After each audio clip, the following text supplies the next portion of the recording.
Tapos ngayon sila yung hinuli. Talaga naman. So good morning mga boss, welcome back sa panibago nating video. Maligo na sana ako mga boss. Kaso lang dumaan to sa wall ko yung isang short video mga boss na kung saan sablay yung testigo dito mga boss sa ginawang cross-examine ni Attorney Carlo Joaquin Narvasa. Ayan, panoorin natin saglit.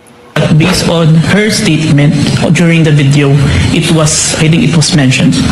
So you didn't investigate the things that happened prior to the scene, correct? Sir, yes or no? We have investigated, sir. You didn't investigate. I did, sir. That's why there's an October 18, sir. So what happened before that? If you investigated, I what only happened? say I don't have personal knowledge, sir, because I'm not present during that time, sir. Witness is not responsive. The question was, what happened prior to this video?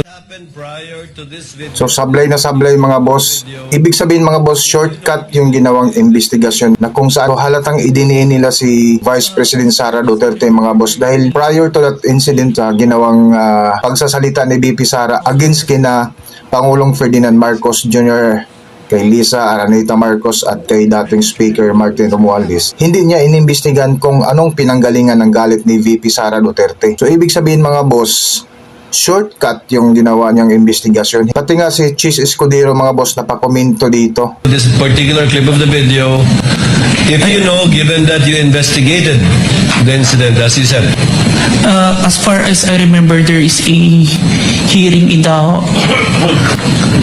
House of Representatives. What committee, sir? I can't remember the committee, sir. What happened, sir?